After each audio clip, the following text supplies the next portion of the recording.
નમસ્કાર દર્શક મિત્રો, આપણા લોકપ્રિય કાર્યક્રમ મહામંથન માં આપનું સ્વાગત છે। હું છું ઈશુદાન ગઢવી। ધરતી પરનું સ્વર્ગ કહેવાય છે કાશ્મીર, પરંતુ તે હંમેશા સળગતું રહ્યું છે। આઝાદી માટે તો દેશના જવાનોએ શહીદી વહોરી, તે સિલસિલો હજુ પણ ખતમ થયો નથી। વાત ભલે જડબાતોડ જવાબની થતી હોય, પરંતુ શહીદોનો સિલસિલો હજુ પણ યથાવત છે। મોટા દાવાઓ વચ્ચે જવાનોના બલિદાનનો આંકડો કદાચ હવે ભૂલાઈ ગયો છે, પરંતુ સરહદો શાંત થઈ ગઈ છે તેવું નથી। વાત જો છેલ્લા 2014 થી 17ના સમયગાળાની કરીએ તો અત્યાર સુધી જમ્મુ કાશ્મીરમાં કુલ 812 આતંકી ઘટનાઓ ઘટી છે, જેમાં 62 નાગરિકો માર્યા ગયા છે અને 183 જવાનોએ શહીદી વહોરી છે। સવાલ એ છે કે ક્યાં સુધી જવાનો શહીદી વહોરતા રહેશે? ક્યાં સુધી આપણે જડબાતોડ જવાબ આપવાની વાતો કરતા રહેશું? ક્યાં સુધી વગર યુદ્ધે ખુવારી થતી રહેશે? ક્યારે શહીદોનો સિલસિલો બંધ થશે? શું જવાનોના બલિદાનની કોઈ કિંમત નથી?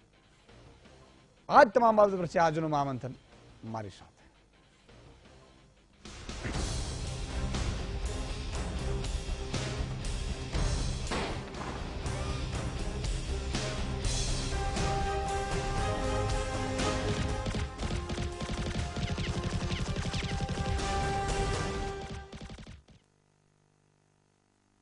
આરએસએસ પ્રમુખ મોહન ભાગવતે ફરી એકવાર કેન્દ્ર સરકાર પર આડકતરી રીતે નિશાન સાધ્યું છે।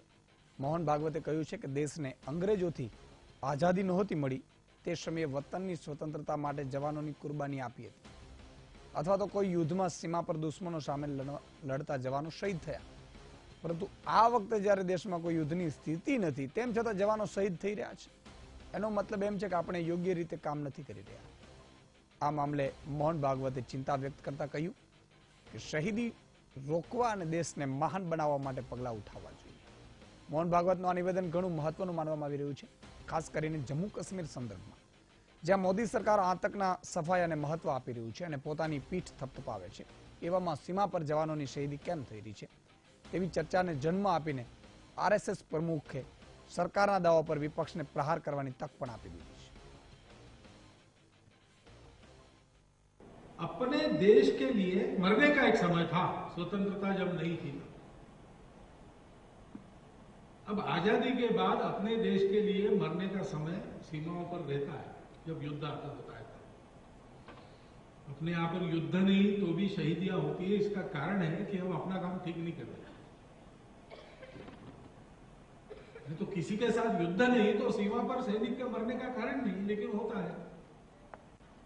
एक इसराइल है, 5 बार अपने शत्रुओं को करारी हार देकर हर युद्ध में अपने भूमि का विस्तार करते हुए आज उसकी स्थिति ऐसी है कि इस्राएल की तरफ टेढ़ी आंख करके देखने की किसी की ताकत नहीं, और कोई देखता है तो वो आंख फूटती है। મોહન ભાગવતે જે વાત કરી એ વાતથી થોડું એવું થયું કે જવાનની કિસાનની વાત આવે ત્યારે આપણે મહામંથન કરવા માટે હું લલચાઈ જાઉં છું। કદાચ એ બે પ્રત્યેની મારી લાગણી, વીટીવીની લાગણી કદાચ હાવી થઈ જતી હશે, એવું બની શકે।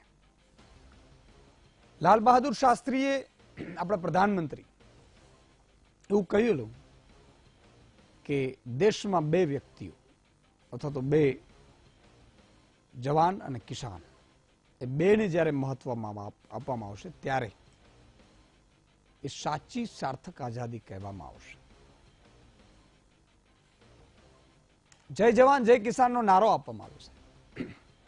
આજે આપણે પછીની સરકારોને અત્યારની સરકારો ક્યાંક ને ક્યાંક બંને નારાઓને ભૂલી રહી છે। એક નાનકડો એક્ઝામ્પલ લો તમે, કે તમે જઈ રહ્યા હો ને કદાચ ન કરે નારાયણ, આપણે એક કહેવત છે, ન કરે નારાયણ એવું આપણે કહીએ છીએ, અકસ્માત થાય અને અકસ્માતમાં આપણે ઘાયલ થઈએ ને આપણે કોઈ વટે માર્ગું, એટલે કે ત્યાંથી જનાર કોઈ ભાઈ કે બહેન ગાડી ઊભી રાખીને આપણું જીવન બચાવે તો એને આપણે જિંદગીભર ભૂલી નથી શકતા। એનાથી વધુ કે જ્યારે તમે બીમાર હોસ્પિટલમાં હો અને કોઈ ભાઈ તમારી સેવા કરે, કોઈ બહેન તમારી સેવા કરે તો નિસ્વાર્થ ભાવે તમને મદદ કરે, તો એને તમે હું ભૂલી નથી શકતા। એનાથી આગળ જ્યારે કોઈ એવી મુશ્કેલી આવી પડે આપણી ઉપર અને ત્યાં આપણું કોઈ રખેવાળ કરે અથવા તો મદદ કરે, ત્યારે આપણે એને ભૂલી નથી શકતા. પણ તમે ને હું એક વાત જરૂર ભૂલી છે અને ભૂલી જઈએ છીએ અને શપથપૂર્વક ભૂલી જઈએ છીએ. એ છે જવાનની શહીદી. તમારી ને મારી રક્ષા કરવા માટે જવાન સાહેબ શહીદ. તમે વિચાર કરો, કલ્પના કરો કે તમે ને હું એક દિવસ માટે AK-47 લઈ અને એ કાશ્મીરની સરહદ ઉપર આપણે ઉભા રહીએ, એટલી કડકડતી ઠંડી હોય, તાપ હોય, અને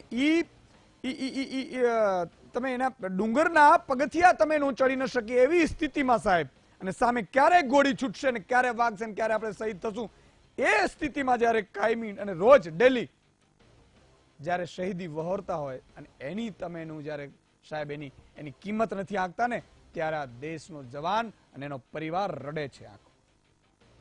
જેના માટે તમારી ને મારી સુરક્ષા માટે કોઈ સાહેબ રાત દિવસ એક થઈને ઉભો છે, અને ઈ પણ એના પરિવારની ચિંતા કર્યા વગર.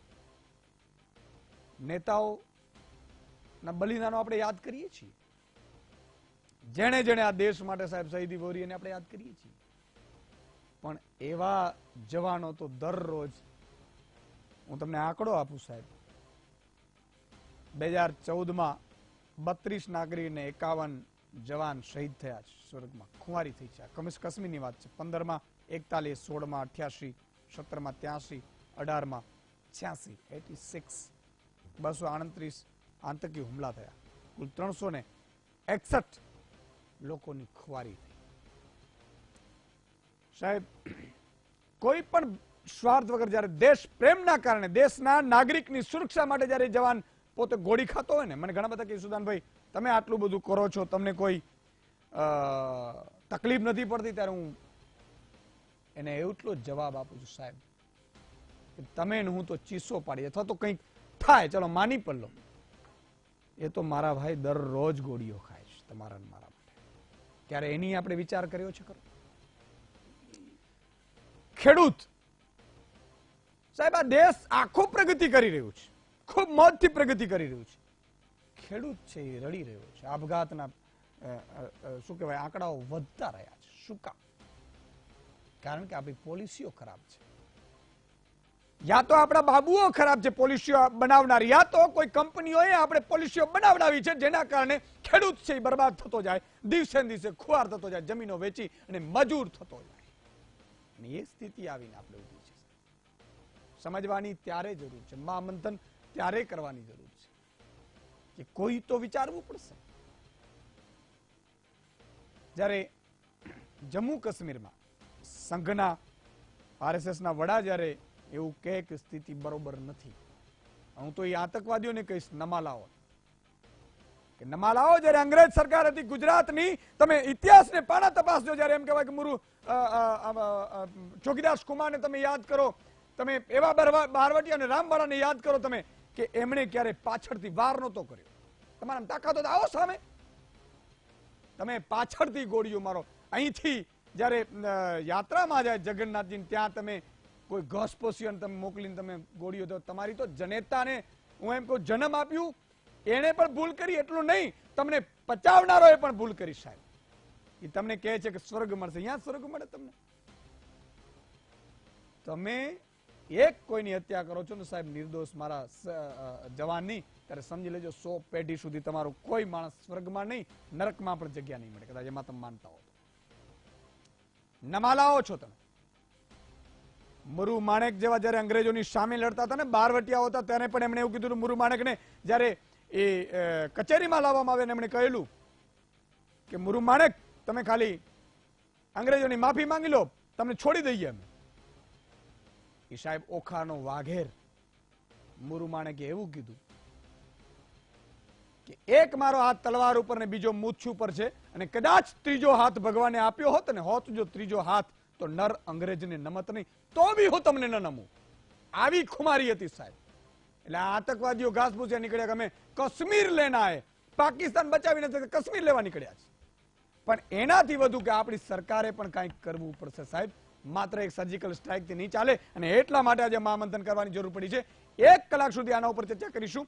સામે પક્ષ વચ્ચે વચ્ચે રામ મંદિર મુદ્દો પણ આમ તો મારા માટે ક્યારેય એ મહત્વનું નથી રહ્યું. હું આજે પણ કહું છું, તમારી લાગણી દુભાતી હોય તો મને વાંધો નથી, પણ તમને કોઈ સાચું કહેનાર જો નહીં હોય ને સાહેબ, તો તમારી ને મારી 50 વર્ષ પછી પણ આજ મુદ્દા ઉપર આપણી લાગણીઓ દુભાતી રહેશે અને હોસ્પિટલો નહીં બને, શિક્ષણની સંસ્થાઓ નહીં બને અને મંદિરો જ બનતા રહેશે. મને મંદિરોથી કોઈ વાંધો નથી, બનવું જોઈએ, મંદિર બનવું જોઈએ, મસ્જિદ બનવી જોઈએ, ગુરુદ્વારા બનવા જોઈએ, બને, પણ માત્ર મંદિર ન બને, માત્ર મસ્જિદ ન બને, માત્ર ગુરુદ્વારા ન બને. મારા એક ભાઈ જે અત્યારે અભણ છે એને શિક્ષણની જરૂર છે, એના માટે હોસ્પિટલોની જરૂર છે. રસ્તા ઉપર 5-25 રોજના મરીએ છીએ આપણે ડોક્ટરોની કમીના કારણે આપણે મૃત્યુ પામે છે ગરીબો. એનું કોઈ વિચારતું કેમ નથી? તમે કરો તમારે જે લઈને નીકળવું હોય. આ તમામ મુદ્દા ઉપર ચર્ચા કરવી છે. 3 મહાનુભાવો આપણી સાથે જોડાયા છે. હિમાંશુભાઈ પટેલ છે, કોંગ્રેસના નેતા છે. નારાયણભાઈ મેઘાણી RSSના છે નેતા, અને ધર્મેન્દ્રસિંહ આપણે રિટાયર કર્નલ પણ આપણી સાથે જોડાયા છે. ભાજપના નેતા નથી જોડાયા, કદાચ આ સેન્સિટિવ મુદ્દો છે એટલે ભાજપ અત્યારે એ નથી જોડાયું, કારણ કે આ તો સરકાર છે ભાઈ. આવતીકાલે કોંગ્રેસની સરકાર છે, આ મુદ્દો એટલે કોંગ્રેસ નહીં જોડાય. આ તો બધું ચાલતું રહેવાનું છે.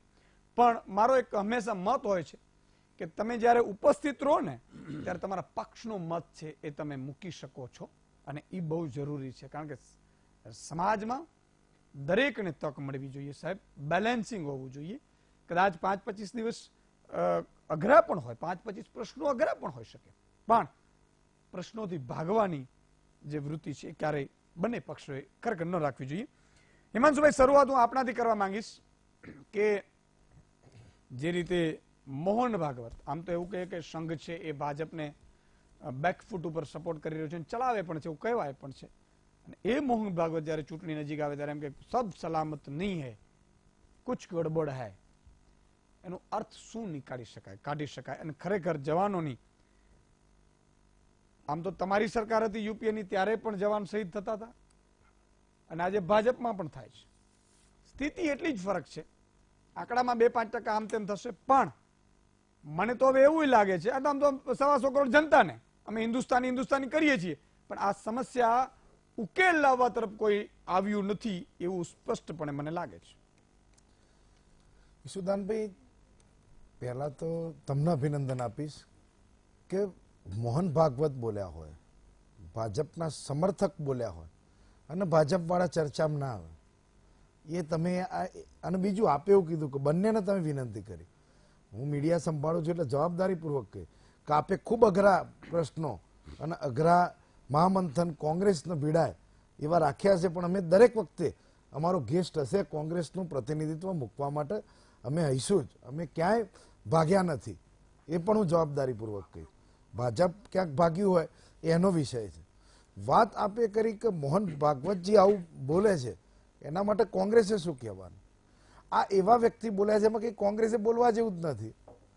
એમના જ સમર્થક કહેવાય કે એમની જ બી ટીમ કહેવાય કે એમના જ જેન તે કહેવાય, એ જો આજે આટલી ગંભીરતાથી કહેતા હોય અને બી જમ્મુની અંદર, તો પરિસ્થિતિ આપણે જે વાતો કરીએ જે પહેલા 14ની ચૂંટણીમાં આજે મનમોહનસિંહને ચોક્કસ યાદ કરવા પડશે કે ડૉક્ટર મનમોહનસિંહ આ દેશના ઇકોનોમી નહીં, આ દેશની સંપૂર્ણ ચિંતા કરેલી, એક બાબતોની ચિંતા કરી, પણ ક્યાંક સત્તા લેવાની લાલચમાં, ક્યાંક ઉતાવળમાં એક વિદ્વાન નોન કરપ્ટ પ્રામાણિક વ્યક્તિના માટે જે શબ્દો વાપર્યા હતા ભાજપે, એવા હું ભાજપના નેતાઓ માટે મોહન ભાગવતજી બોલ્યા હતા, જે બોલવું હું બોલી શકું એમ છું કે ક્યાં ગઈ તમારી 56ની છાતી, ક્યાં ગયા તમારે માથાવાડી લાવવાની વાતો, ક્યાં તમે કહેતા હતા 100 દિવસમાં સીધા દોર કરી દઈશું, તમે શું કર્યું?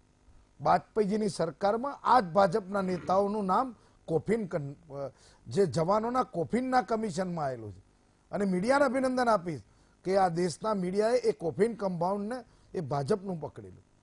આજે તમે એક પણ બાબત બતાવો, સરહદની બાબત, 56ની છાતી ભૂલી જાઓ, ક્યાંક ડૉક્ટર મનમોહનસિંહ એટલે યાદ કરીશ કે 2014માં એમના જ્યારે આખો દેશ એમની પાછળ પડી ગયો હતો, વિપક્ષથી લઈને બધા જ, ત્યારે 32 નાગરિકોની કુરબાની લેવાઈ હતી અને 51 જવાનોની. એવા સંજોગોમાં જ્યારે મનમોહનસિંહને શાસન નહોતું કરવા દેતું બરાબર, અને 2018માં જ્યારે આપણે 56ની છાતી જોરદાર વડાપ્રધાન જ્યારે એ લડવા જતા હોય એવા વડાપ્રધાન કહીએ તો 86 જવાનો શહીદ થયા અને 361 નાગરિકોના પણ મૃત્યુ થયા. એ આ એક સફળતાનો અંક છે. કોંગ્રેસના શાસનમાં, મનમોહનસિંહના શાસનમાં હું અભિમાનથી કહીશ કે કસાબને અફજલ ગુરુને ફાંસી આપી હતી. તમે દાઉદની વાતો કરી ચૂંટણીમાં કે અમે 100 દિવસમાં દાઉદ લાવી દઈશું. સાહેબ આજે ચૂંટણી આવી ફરી, લાવો દાઉદ, આ ચૂંટણી આવી, ચૂંટણીનો મુદ્દો બનાવાય લાવો કે દાઉદને પકડી લાયા. દાઉદની જગ્યાએ પેલા હાર્દિકને છાસવારે પકડવાનો, યુવા આગેવાનો કાર્યકરો કામ કરતા એને માનસિક ત્રાસ આપવાનો. ડેમોક્રેસી જ નથી રહી સાહેબ. કોઈને લડવું હોય, બોલવું હોય, વિચાર કરવું હોય. અને 1 મિનિટ સાહેબ, કાશ્મીર RSSના મોહન ભાગવતના નિવેદનની સાથે 370ની કલમ પણ યાદ કરવી પડે. આ મુદ્દો આપ તમે ઈશુદાનભાઈ લો, હું તો કહું આની ચર્ચા હોવી જોઈએ. આખા દેશની દિવાલો મને યાદ છે, હું યુવાન હતો ત્યારથી તે આજ દિન સુધી 370 હટાએંગે. કોંગ્રેસ જાણે 370માં વચ્ચે પડતી હતી. PDP સાથે અમને સરકાર બનાવી દીધી. જમ્મુમાં હિન્દુઓને ઉશ્કેર્યા, કાશ્મીરમાં PDPએ મુસલમાનમાં ઉશ્કેર્યા. આ બંનેનું કજોડું એટલે જમ્મુ કાશ્મીરની સરકાર બનાવી. એમને સૈનિકોએ યાદ ના રહ્યા, પંડિતોનું પુનઃવસને યાદ ના રહ્યું, 100 માથાવાડી લાવવાના યાદ ના રહ્યા, સરહદની ચિંતા ના રહી, અને કોઈક પ્રકારની સલાહ એના વગર આમને આ ભેગું કર્યું. સાહેબ, રામ મંદિરનો મુદ્દો તમે આમાં લીધો છે. એક વખત એક પછી એક લઈએ ને, રામ મંદિર ઉપર પછી વાંધો નહીં. મોહન ભાગવતજી આજે બોલ્યા છે.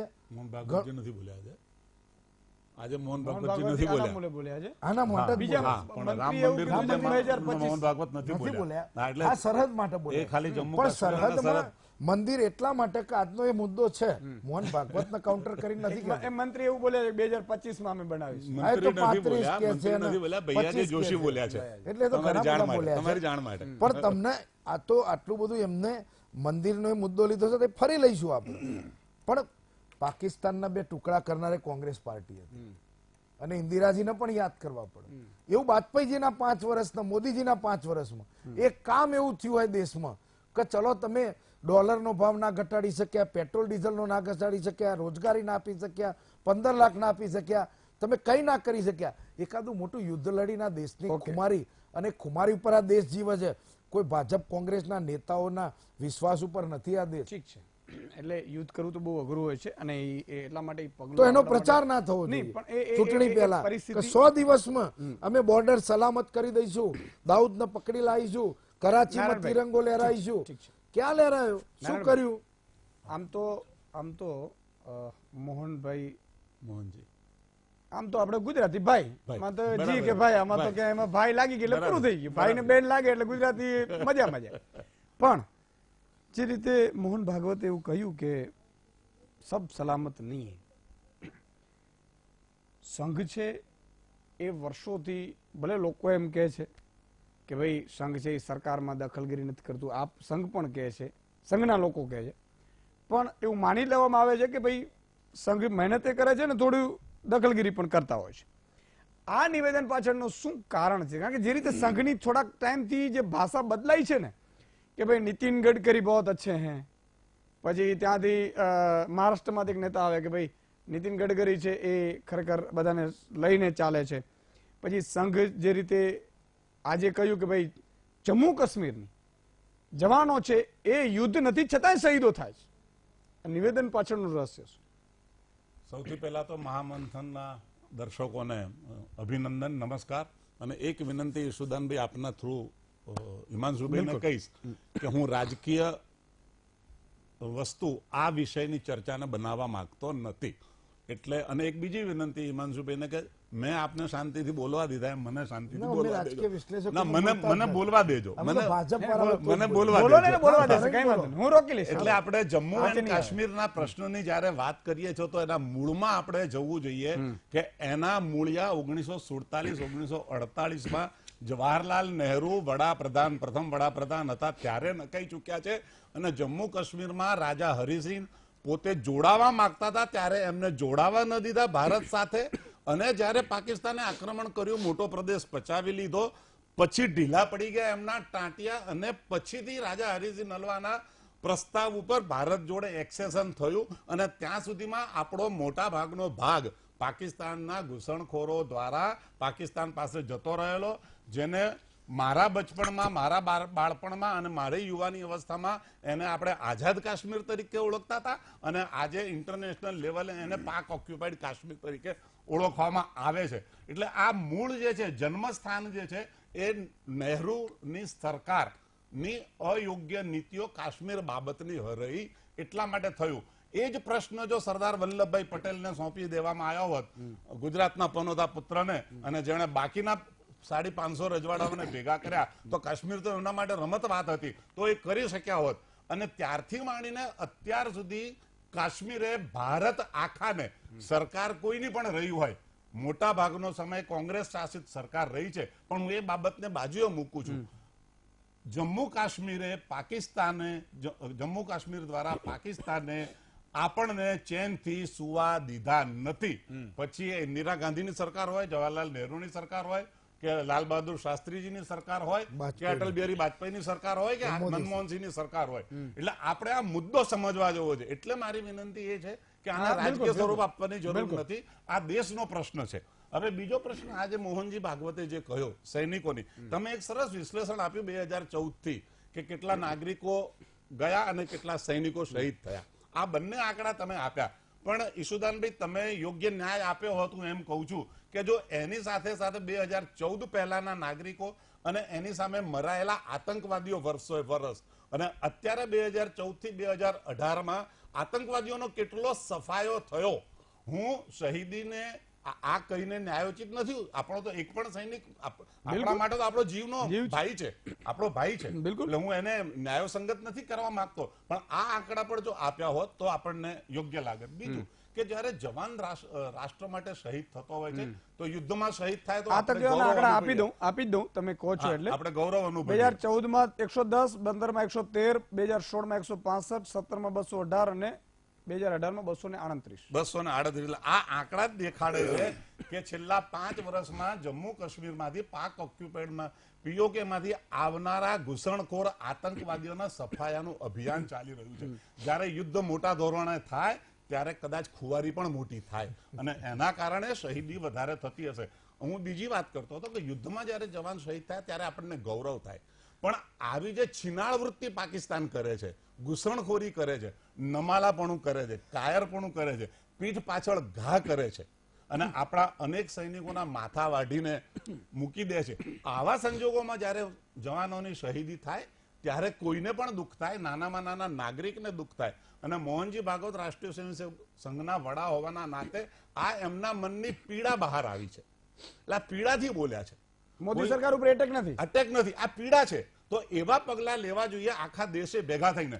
સરકાર આજે કોની છે, આવતીકાલે કોની હશે કોઈને ખબર નથી, અને ગઈકાલે કોની હતી આખું દુનિયા જાણે છે. પણ આખા રાષ્ટ્રએ એક થઈને એની સામે પાકિસ્તાનનો કાયમ માટે સફાયો કેવી રીતે કરી શકાય અને આ આતંકવાદનો સફાયો કાયમ માટે કેવી રીતે રહી શકાય, એક સામૂહિક નિર્ણય પ્રક્રિયાનો ભાગ બનવાની આવશ્યકતા છે. એટલે એમાં પછી કોંગ્રેસ કે મનમોહનસિંહના વખાણ કે ઇન્દિરા ગાંધીને ભાંડવાના કે નરેન્દ્ર મોદીને ભાંડવાના કે વાજપેયીના વખાણ કરવાના એવું કરવાની કોઈ આવશ્યકતા નથી. બધા જ જેટલો વિપક્ષનો આ દેશ છે એટલો જ શાસન કરતા પક્ષનો પણ છે. તો વિપક્ષ તો કહી ના શકે ને કે આ મારો દેશ નથી એટલે પાકિસ્તાન જોડે અત્યારે લડે તો ખાલી ભાજપ વાળા ચિંતા કરે અને નરેન્દ્ર મોદી દિવસ રાત ચિંતા કરે. મારે શું? ખડગે એવું નિવેદન આપી શકશે લોકસભામાં કે આ તો નરેન્દ્ર મોદી જવાબદાર છે આ બધા માટે? મૂળિયા તો જવાહરલાલ નહેરુએ નાખેલા છે. એવું કેમ ખડગે ઉભા થઈને પાર્લામેન્ટમાં બોલતા નથી? એટલે મેં કહ્યું કે હું આને રાજકીય બનાવવા માંગતો નથી. તો બી રાજકીય બનાવવા જઈશું બિલકુલ તો માટે ચર્ચા ચડી જશે. મને થોડો એ સંતોષ થયો કે તમે ભાજપની જે ખોટ હતી પૂરી કરી દીધી એટલે સારું થયું. મારે બેલેન્સ થઈ ગયું એટલા માટે કે મારે હંમેશા બેલેન્સ અને ઈ કઈ રીતે મને અત્યારે મેસેજ એટલે કદાચ જોઈન્ટ નહીં થઈ શક્યા હોય એવું પણ બની શકે. એટલે એવું નથી કે લાંચ પાડી હોય. મોહનજીની મારે એક ટૂંકમાં એટલું કહેવું કે મોહનજીની પીડા છે કે આનો સામૂહિક રીતે આખા દેશના બધા લોકો 130 કરોડ ગડકરીજીના જે નામ લે છે એ બધું ખાલી એ નામમાં ને મામમાં મને કોઈ રસ જ નથી, એમાં પડવું જ નથી. પણ આ પીડા છે, આમ ટૂંકમાં આ પીડા છે. કારણ કે આઝાદ ભારતમાં મારો જવાન શહીદ થાય છે એ પીડા છે, તો પીડાથી બોલ્યા છે.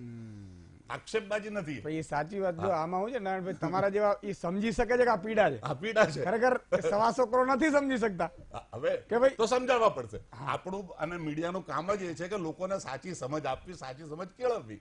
જો ખોટા માર્ગે પણ એ જતા હોય તો સાચું સાચા પીડા માર્ગે હોવી જતા. જોઈએ. પછી એવું પીડા ના થાય કે ભાઈ સાચી હોય. મિસગાઈડ થાય. આટલા મોટા દેશનું કામ કરે છે જેમની, અને વિશ્વનું મોટામાં મોટું સંગઠન છે, સ્વયંસેવી સંગઠન છે. રાજકીય પક્ષને બાદ કરીએ તો આખા વિશ્વનું મોટામાં મોટું રાષ્ટ્રીય સ્વયંસેવક સંગઠન છે. તો પછી એ તો દેશની પીડા તો હોય જ ને, એમને કેમ ના હોય? એ પીડામાંથી બોલ્યા છે. પીડામાંથી આ બોલે. પીડામાંથી ટૂંકમાં બોલ્યા મોદી સરકાર ઉપર એટેક નથી ના, કર્યો. બિલકુલ ફરીથી બોલું નથી. હું ફરીથી કહું છું. ઓકે. અને હશે ને એનો બચાવ કરવો છે તો ભાજપ વાળા મિત્રો જો હાજર રહીને કરે, કાં તો બીજી ચેનલમાં કરે, પણ હું ચોક્કસ કહું છું કે આ વર્તમાન સરકાર ઉપર આરોપ નથી. ધર્મેન્દ્રસિંહજી, જે રીતે આમ તો મેં કહ્યું ને કે સરકારો કોઈ પણ આવે છે, મેં પ્રસ્તાવના પહેલા એવી જ બાંધી કે લાલ બહાદુર શાસ્ત્રી જે નારો હતો, જય જવાન જય કિસાન, મને આનંદ એ વાતનો છે, કદાચ હું આંકડામાં મિસ્ટેક કરી જાઉં કે પછી સુધારો થાય મને ખબર નહીં, અરવિંદ કેજરીવાલની સરકારમાં એને એવું કીધું છે કે 1 જવાન સહિત 1 કરોડ રૂપિયા એને એલાન કર્યું છે. પાછું ખેંચી લીધું તો મને ખબર નથી અપડેટ પણ હશે, એમ તો આપણે ગૂગલ કરીએ એટલે આવી જાય. મારી પણ વર્ષોથી અપીલ, હું લગભગ આ 5મી 7મી વાર જવાનોનું કરતો, કારણ કે જવાન ને કિસાન છે મારા માટે ખબર નહીં કેમ પણ ભગવાન સમાન છે. કોઈ ન જોતું હોય ને અને જેની સામે જુઓ ને સાહેબ, તમારા ભગવાન છે. મંદિરે ક્યાં જવાની જરૂર નથી. કોઈ દુખિયારાને તમે હેલ્પ કરી શકો, મદદ કરી શકો, તો તમારા ભગવાન છે. મંદિરના દર્શન થઈ ગયા. અહીંયા ભગવાન એટલે કોણ? કે એક દુખિયારો તમારી પાસે આવે ભગવાનના સ્વરૂપમાં, તમે એને મદદ કરો એટલે એ ભગવાનના દર્શન થઈ ગયા. એવું હું માનું છું. બધા માને કે ન માને. જવાન છે એને અહીંયા પણ આજે પણ 3-4 લાખ રૂપિયા જેના પરિવારને શહીદીના એના આપવામાં આવે છે. જવાનોની શહીદી દિવસે ને દિવસે વધી રહી છે.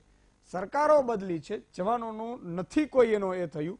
આર્મી એમ કહેતી હતી કે અમને છૂટ આપી દેવામાં, આમ કરી દેવામાં આવે, પણ ખબર નહીં હવે તો છૂટે છે છતાંય આ પરિસ્થિતિ રહે છે. અને એવું પણ નથી કે આપણી પાસે ખુફિયા રોન એજન્સીઓ છે કે ક્યાં આતંકવાદીના અડ્ડા છે, શું કરી શકાય, કેટલા આતંકવાદી છે, કેમ્પો છે, એના વડાઓ કોણ છે.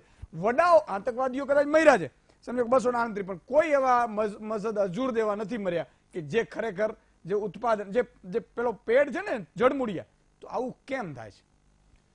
जैसा अभी आपको मैं बताना चाहता हूं कि जो हमारे भारत में जो 4 पिलर्स हैं जो ये देश चला रहे हैं, राजनेता शपथ लेते हैं पद और गोपनीयता की.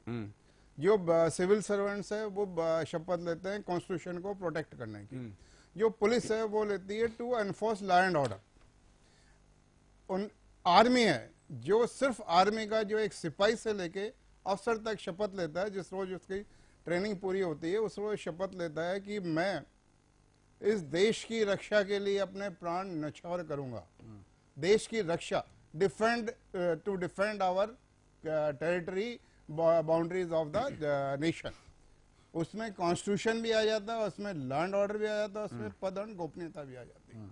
लेकिन आर्मी को अलग से इस वजह से इट स्टैंड्स आउट बिकॉज ये आर्मी वाला जो सैनिक है वो शपथ लेता है कि अगर जरूरत पड़ी तो मैं अपनी जान की बाजी लगा दूंगा, बाकी और कोई नहीं है इसके अंदर. अभी आते हैं कि ये जो बयान आया है आज के जिसके ऊपर हम बहस कर रहे हैं उधर, ये बयान आया था, ये इसका मतलब उतना ही निकलना चाहिए जैसा 4 दिन पहले बयान आया था एक रक्षा मंत्री का. उन्होंने बोला था कि 2014 के बाद में कोई बड़ा टेररिस्ट अटैक नहीं हुआ उधर. वो पाकिस्तान को क्लीन चिट देते हैं और इधर से ये जो बयान आता है पाकिस्तान की पीठ थपथपा रहे हैं कि तुम तो बहुत अच्छा काम कर रहे हो. ये इन दोनों को ये डिसाइड करना है कि उसमें बड़ा जुमला कौन सा है, छोटा जुमला कौन सा उधर. इससे किसका अपमान हो रहा है, क्या किसकी बखूबी प्रशंसा की जा रही है डायरेक्टली और इनडायरेक्टली उधर.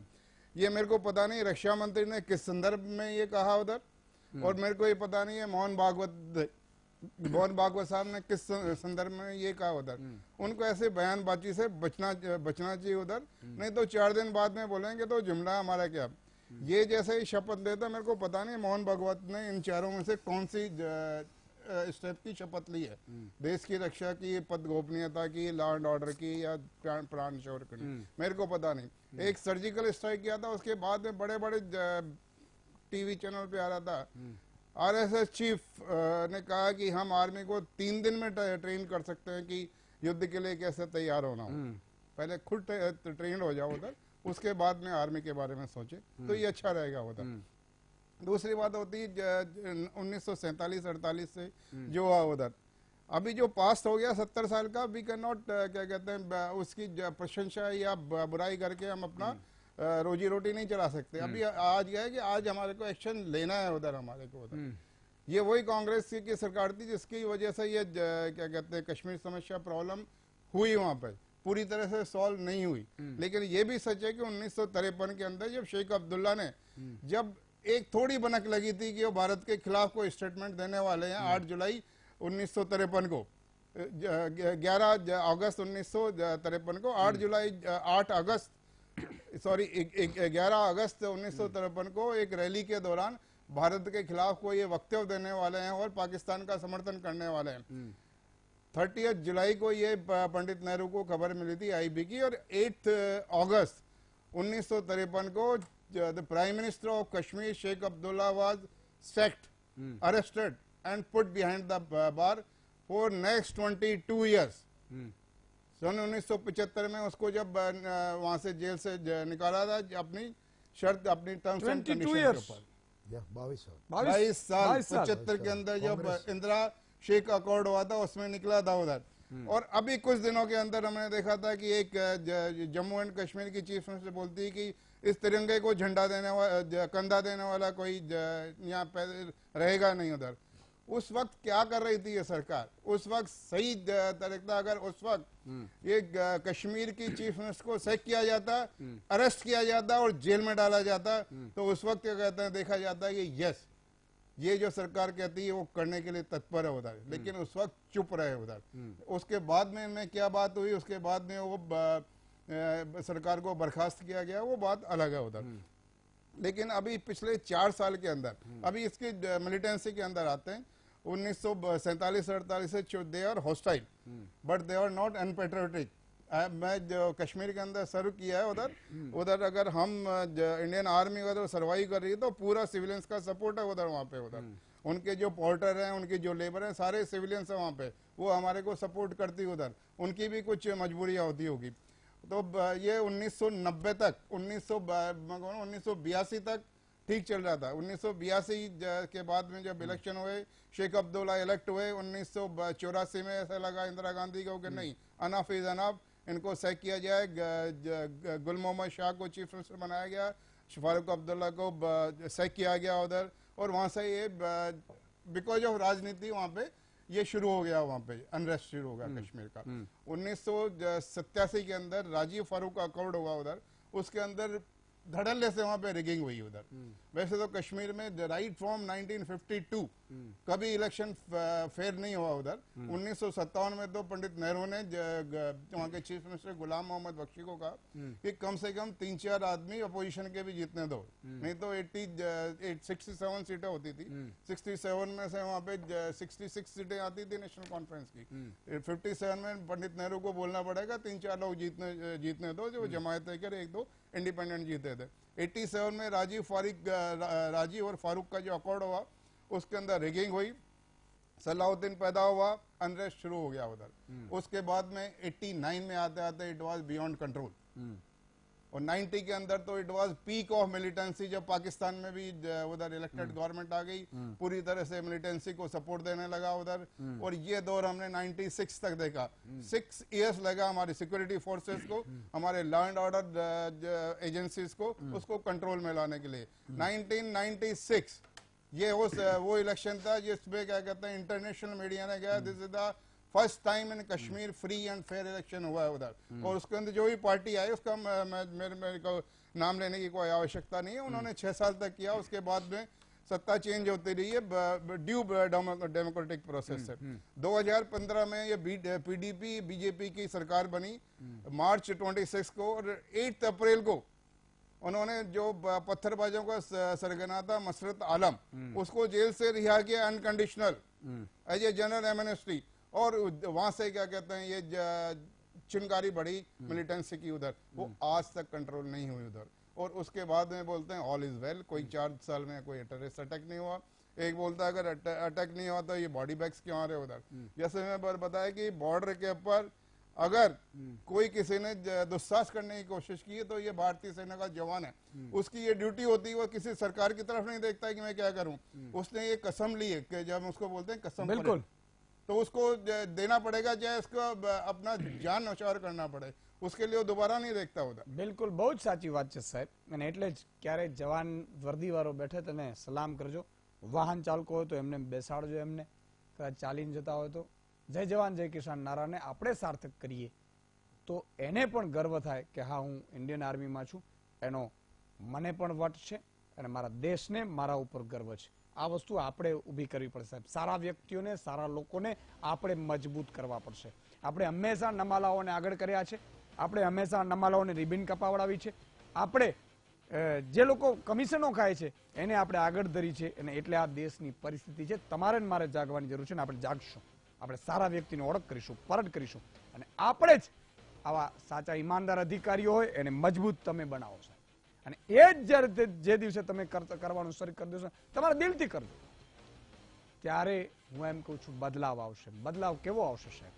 એ 50 વર્ષ સુધી એવો આવશે કે ગુજરાત છે એ ભ્રષ્ટાચાર મુક્ત બનશે. અભિયાન છેડ્યું છે આપણે. નાનકડા વિરામનો સમય છે, વિરામ બાદ આપણે મળીએ છીએ, ફોન લાઈન પર ખોલીશું, આપનો મત પડી જાણશું.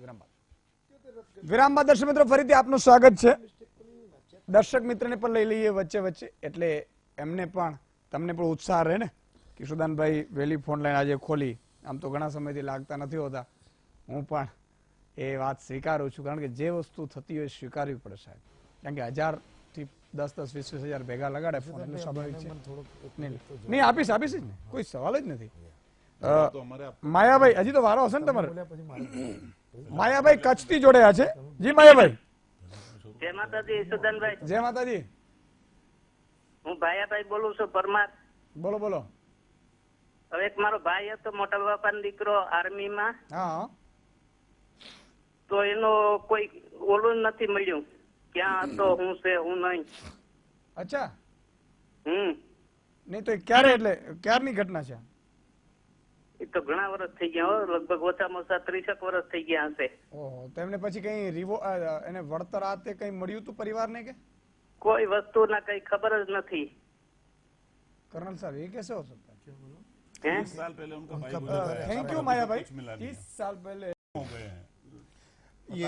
ये आपको याद हो, ये तो 30 साल तो अभी भी कम है, जो 62 की जो डेड बॉडी वो अभी मिल रही है उधर. आपको याद है मेजर शैतान सिंह को 1962 में, नहीं वही बता रहा हूँ, चुसूल के जो लड़ाई थी उसके अंदर उनकी पूरी कंपनी शहीद हो गई थी, क्योंकि उन्होंने एक ब्रिगेड से 100 आदमियों ने 3000 आदमियों को रोका था उधर. उनकी डेड बॉडी अभी मिली पिछले साल से. नहीं तो उसको वो बता रहा हूँ, अभी जैसे बोल रहे हैं 30 साल, 18, 12, 30, 88 के अंदर वो पोस्टेड होगा जम्मू एंड कश्मीर एरिया के अंदर.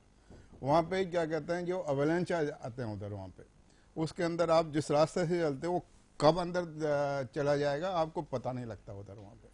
अच्छा, वो कभी पता नहीं लगता. नहीं और तो जब वो ग्लेशियर पिघलेगा उधर वहां से, जब उसका स्केलेटन निकलेगा उधर वहां से उधर, नहीं तो उसके परिवार को समझो कि 1 साल या 1.5 साल ऐसा कोई कानून इंटीमेट करते हैं. मिसिंग का नहीं, intimate मिसिंग में तो कुछ मिलता नहीं है उनको, परिवार मिसिंग को करते हैं. उसके बाद में फिर कुछ मियाद होती है 7 साल की मियाद उसके बाद में उसको डेड डिक्लेयर करके उसकी पेंशन चालू तो कर दी. ये क्यों नहीं हुआ होगा इसमें? तो इन्होंने अप्रोच नहीं किया होगा करेक्ट पर्सन के पास में. तो एक बार मायाभाई नंबर ले लेજો, रिपोर्टर ने कह दो एक बार संपर्क કરી લે, આખી ઘટના જાણી લે, જરૂર પડે તો આપણે હેલ્પ અને મદદ કરીશું. नहीं, मेरे से कांटेक्ट कर सकते हैं. मैं बिल्कुल उनको guide आपका कर भी दूंगा, करवा बिल्कुल. देंगे. नंबर भाई नोट कर लेજો. જી તમારો ટર્ન છે ને હિમાંશુભાઈ. સાહેબે આરએસએસ ના વડા છે, ખૂબ વિદ્વાન છે, મારે એમને કંઈ નથી કેવું, પણ એમને જે થોડાક ઇનડાયરેક્ટ કોંગ્રેસની વાત કરી કે એક કાશ્મીરનો પ્રશ્ન, સાહેબે બહુ જ સરસ વાત કરી ધર્મેન્દ્રસિંહે, આખા દેશમાં કયા વર્ષે શું થયું, 22 વર્ષ એને પૂરી દીધો, ઘણું હું પણ નહોતો જાણતો એવું મને આજે એમને બહુ જ વાત કરી. હું સાહેબ તમને એ કહીશ કે 356 આ દેશને એક કરવા આઝાદી વખતે એક પ્રશ્ન રહી ગયો, અને એક પ્રશ્ન ઉપર તો તમે આ સરકાર બનાવી કે કાશ્મીરનો પ્રશ્ન અમને આપો, અમે ઉકેલી દઈશું. વાજપેયીજીએ બનાવી, તમે બનાવી, છોડા. એટલે આ એક પ્રશ્નનો ઇન્દિરાજીએ તો પાકિસ્તાનના 2 ટુકડા કરી નાખ્યા, આખી દુનિયા જાણે છે. કોઈ કોંગ્રેસના કોઈ પાકિસ્તાન માટે પ્રેમ નથી. આ દેશને નુકસાન કરનાર ગમે તે દેશ હોય એને કોઈ ભારત બીવડાઈ શકે એવું નથી. એ કોંગ્રેસ હોય, ભાજપ હોય કે કોઈ પણ પાર્ટી હોય, અમેરિકા બી લાલ આંખ કરે તો ભારત લડી શકે એવું છે. એટલે પાકિસ્તાનથી દબાવવાની વાત જ નથી. પણ જે પ્રચાર કર્યો, પ્રચાર લોકોના મનમાં જે ઝેર રેડ્યું, એ તમારે વિચારવા જેવું છે કે આ એક પ્રશ્ન તમે ઉકેલી નાખો ને, અને તમે કીધેલું 100 દિવસમાં ઉકેલીશું. અને બીજું આજે જે બોલ્યા મોહન ભાગવતજી કે આ બરાબર નથી થયું, એમાં ક્યાંય કોંગ્રેસનો હાથ નથી. અમે કોઈ કહેવા નથી ગયા. આ તો કોઈ પણ ઘટના પ્રતિ ઘટના બને તો કોઈ ખેડૂતો આંદોલન કરે, કોઈ યુવાનો આંદોલન કરે તો તરત ભાજપ વાળા એમ કહી દે કે કોંગ્રેસનો હાથ છે. અને પાકિસ્તાન તમે કીધું નમલાપણું છે, છેતરપિંડી કરે છે, તો અમે કહીએ જ છીએ, પણ તમે શું કરો છો? તમે કરો 5 વર્ષ વાજપેયીજીના પડે, 5 વર્ષ મોદી સાહેબ ના પડે. અને 1 લાખ કરોડ ઉપરનું દેવું ગયા વર્ષે વર્તમાન નરેન્દ્રભાઈ મોદીના શાસનમાં 1 લાખ કરોડથી વધુ દેવું નાબૂદ કર્યું. ઉદ્યોગપતિઓનું 6 ઉદ્યોગપતિઓનું દેવું નાબૂદ કર્યું. લિસ્ટ જોઈએ તો આપી દઉં. આવા ટાઈમે તમે સૈનિકોને 1 કરોડ આપવાના આપી દો, ખેડૂતો આપઘાત કરે એના આપી દો, ખેડૂતોનું દેવું નાબૂદ કરો. અમે ક્યાં રોક્યા છે? એક રાષ્ટ્ર એક ધ્વજ. તમે પીડીપી સાથે સરકાર બનાવી, કયું એક રાષ્ટ્ર એક ધ્વજ? તમારા ડેપ્યુટી સીએમ જોડે બેસતા હતા મુફ્તી મોહમ્મદ સઈદ જોડે, અને 2 રાષ્ટ્ર સાથે ભાષણો કરતા હતા. એ વખતે એક રાષ્ટ્ર એક ધ્વજ કેમ ના યાદ આવ્યું? 370 ની કલમ એ વખત કેમ ના યાદ આવી? અને 377 કોના માટે કાઢી નાખી? એટલે ઘણા બધા પ્રશ્નો એક બાજુ થાય, અને વાત દરેક જગ્યાએ કોંગ્રેસે આ ના કર્યું, કોંગ્રેસના લીધે આ ના થયું. પછી સપનામ કોંગ્રેસ આવત તમારે? હવે તમારી સરકાર છે, અમે શું કર્યું ના કર્યું એટલે તમે ચલો ક્યાંક અમારી ભૂલ હશે એટલે અમે વિપક્ષમાં બેઠા. પણ તમે સરકારમાં આવી આ દેશ માટે, સૈનિકો માટે, જય જવાન જય કિસાન માટે, કોઈના માટે એક પણ કામ કર્યું હોય એવું કરો. અરે ઉલટું તમારા શાસનમાં ઈસુદાનભાઈ કોફીન કમ્પાઉન્ડ થયું, અફજલ ગુરુને મૂકવા ગયા, આટલા બધા જવાનો શહીદ થાય, તમને શરમ આવી જોઈએ. ઓકે, એક દર્શક મિત્ર રાજકોટથી જોડાયા છે, દિનેશભાઈ. જી દિનેશભાઈ. હા સાહેબ. હાજી બોલો બોલો. ઈસુદાનભાઈ બોલો. બોલું છું. હવે સાહેબ રાજકોટ તાલુકામાં માલિયાસાથી રોડ નીકળે છે ને ક્યાંક આમ જાય છે રોડ ગોંડલ કોચેક જાય છે. હા, એમાં છેબટડા ગામના સર્વે નંબર 260 આવે છે, અને બાકી સરકારી ખરાબો ઘણો 2 કિલોમીટર નો પીડો છે. અને આ 3 એકર જમીન છે, 6 ગુઠા છે, એ મારા મમ્મી નામે જમીન છે. અમે 3 ભાઈ હોય. એમાં કઈ રજૂઆતો પોર આ ગયો તો રૂડામાં પોર, તો એ લોકો એમ કહે કે રજૂઆત નહીં કરીને પડખે રોડ હાલશે. અટાણે જમીનની રોડ હાલે, 3 એકર જમીન પૂરી જ થઈ જાય. એટલે રોડ તમારા જમીનમાંથી કાઢે છે? હા, જમીનમાંથી અમારા જમીનમાંથી રોડ કાઢે. સર્વે નંબર 260 વળતર આપે છે? વળતર નથી આપતા કે 40% જાહે, એ 40%માં જમીન પૂરી જ થઈ જાય સાહેબ. રૂડામાં? હા સાહેબ, રાજકોટ રૂડામાં. ઓકે, બાજુમાં ગોચર પડ્યું. નંબર લખી લેજો. તો કોઈ સાંભળતું જ નથી. તમારું થઈ જાય. હમણાં તો કે રોડ માપવા આવશે ને કુવો બુરી દે, કુવો 2 લાખ રૂપિયાની બેક ઓફ ઇન્ડિયાની લોન છે સાહેબ. ઓકે દિનેશભાઈ, હું તમારો એકવાર સંપર્ક કરાવડાવીશ. જો આમાં તો આ તો પોલિસી મેટર છે, પણ જેન્યુઅન કદાચ કંઈક હશે તો શું મદદ કરી શકાય એકવાર જોઈ લેશું. હજી એક દર્શક મિત્ર છે, બાબુભાઈ ઉમરાવથી છે. હા, યશદાનભાઈ બાબુભાઈ લોકી બોલું છું, ઉમરાવા તાલુકાથી. બોલો. જય માતાજી. જય માતાજી.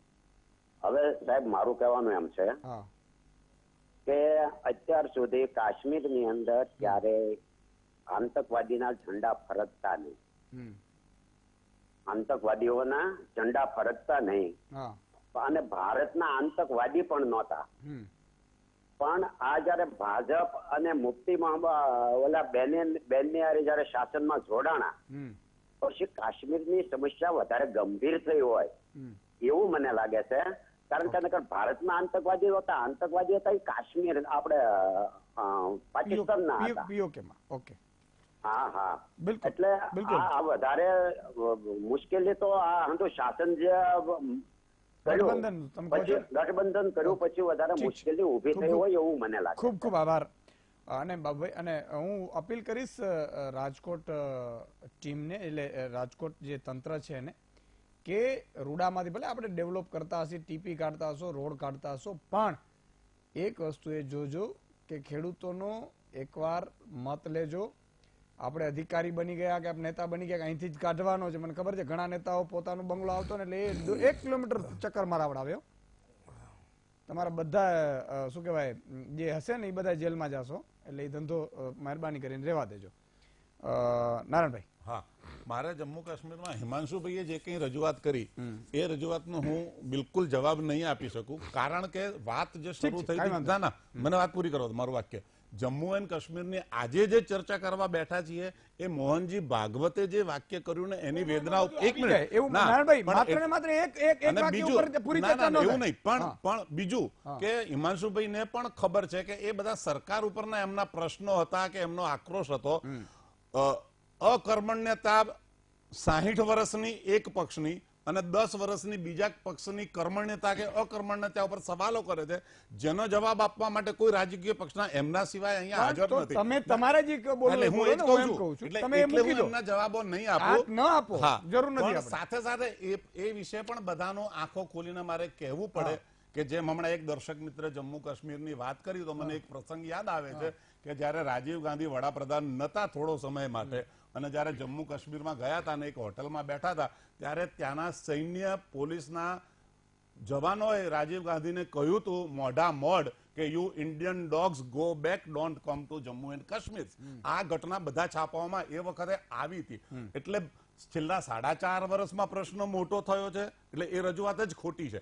આ પ્રશ્ન આપણે 1948 થી ભોગવતા આવ્યા છીએ, એ મેં સૌથી પહેલા કહ્યું. અને મેં તો હમણાં એક સોશિયલ મીડિયા ઉપર ત્યાંના એક સ્થાનિક નેતા, મારી બાજુમાં જે મિત્ર બેઠા છે એમની પાર્ટીના જ હતા, અને એમણે કહ્યું હતું કે આતંકવાદી જે મરી ગયા છે એમના પરિવારજનોને 1 કરોડ રૂપિયા અમે જ્યારે સરકારમાં આવીશું ત્યારે આપીશું. મને તો નવાઈ એ લાગે છે, એક બાજુ આતંકવાદી કહેવું છે, મરી ગયો છે અને એને પરિવારને 1 કરોડ રૂપિયા આપવાની પોષવાનો છે. એટલે આતંકવાદીઓના પરિવારને પોષવાની જવાબદારી આજનો વિપક્ષમાં બેઠેલો રાજકીય પક્ષ જ્યારે સત્તામાં આવવાના સપના જુએ છે અને સત્તામાં આવશે તો કરોડ રૂપિયા એના પરિવારને મદદ કરશે. આ કેવી કરવાનું ને કેમ વાંધો, શું વાંધો? પણ આતંકવાદીના પરિવારને શું કામ? આતંકવાદીને હું આતંકવાદી બોલ્યો અને એ પણ આતંકવાદી બોલ્યા છે. હું એ કહું છું તમે જરા આતંકવાદી બોલો, શહીદ નહીં. આતંકવાદી કઈ શહીદ નથી, નાગરિક શહીદ થયો તો આખી વસ્તુ જુદી છે. અને એ પણ નિર્દોષ નાગરિક જે પથ્થર મારતા હોય અને એ ગોળીબારમાં મર્યા હોય એના પરિવારને પણ સપોર્ટ ના હોય, કારણ કે આતંકવાદી નહીં તો આતંકવાદીનો સપોર્ટ છે. એટલે આ ભાવના, એટલે આ બે માનસિકતાઓ સીધી, એટલે રાષ્ટ્રનો જયારે વિચાર આવે છે, રાષ્ટ્રના કાર્ય માટે શહીદ કોંગ્રેસે જેલમાં પૂરી દીધા હતા 22 વર્ષ. રાષ્ટ્રના પ્રશ્નોનો જયારે સવાલ આવે છે ત્યારે એટલે જ કોઈ કોમ્પ્રોમાઇઝ નહીં કરવાનું. અને તમે જ કહ્યું કે પીડીપી વાળાએ આને આમ કરવા દીધા, આમ કરવા દીધા, આમ કરવા દીધા, અને એ પાણી નાકની ઉપર જવા માંડ્યું. એટલે જ મને લાગે છે ભાજપ સાચો જવાબ આપશે. ભાજપે એ સરકારની નીચેથી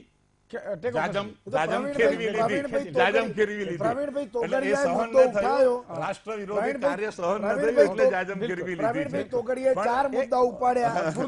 દર્શક મિત્ર જેને લઈ લઉં, હસમુખભાઈ ગોંડલ થી છે, પછી હું વિરામ લઈ લઈશ. જી હસમુખભાઈ. જય માતાજી. મારે કહેવાનું એમ છે કે આ સૈનિકોનો પગાર મિનિમમ છે ને 50,000 થી સ્ટાર્ટ થવો જોઈએ.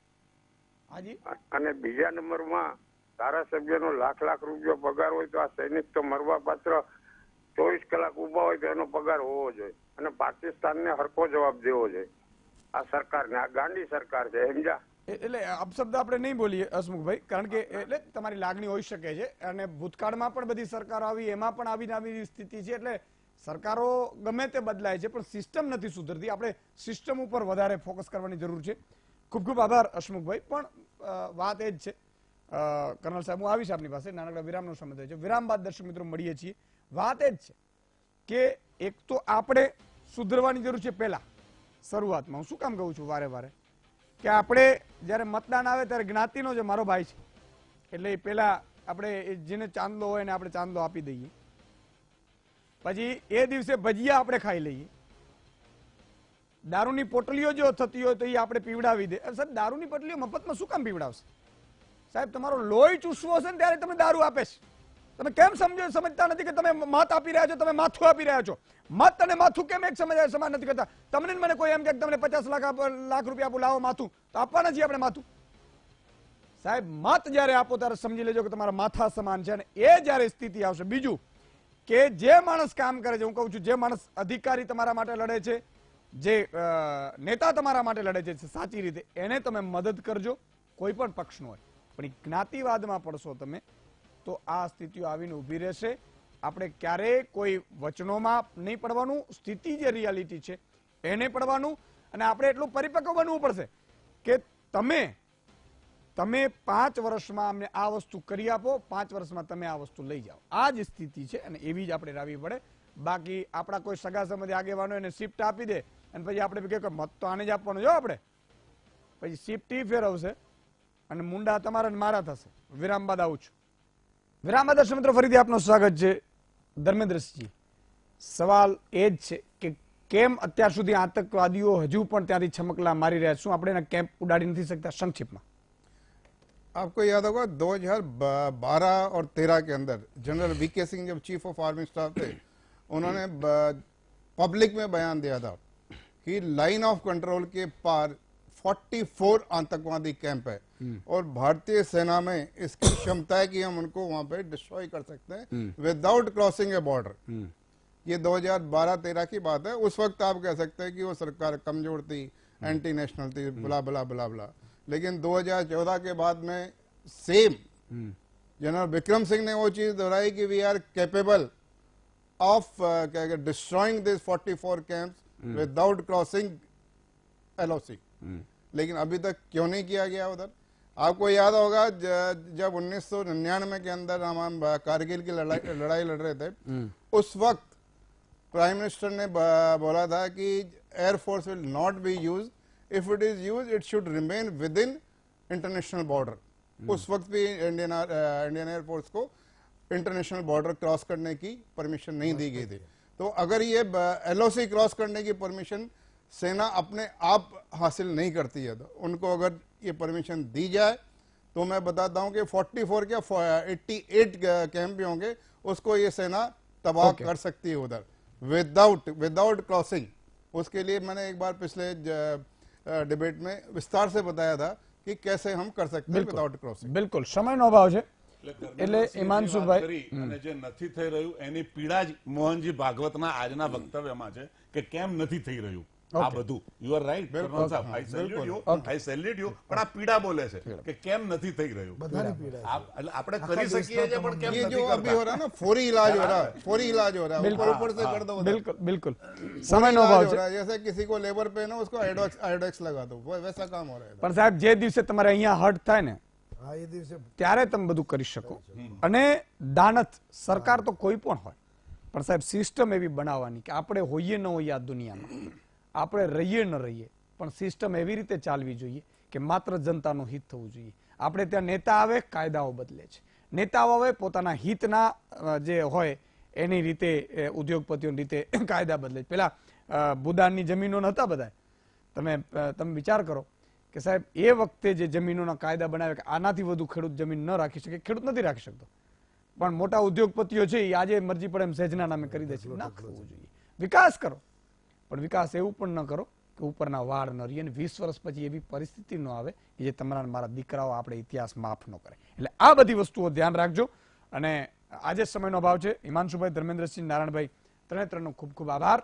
ફરીથી આવતીકાલે મળીશું નવા વિષય નવા મહેમાન સાથે. ત્યાં સુધી આપે વીટીવી જોવાની છે. મહામંથન તો આપ જુઓ જ છો. વધુ સમાચાર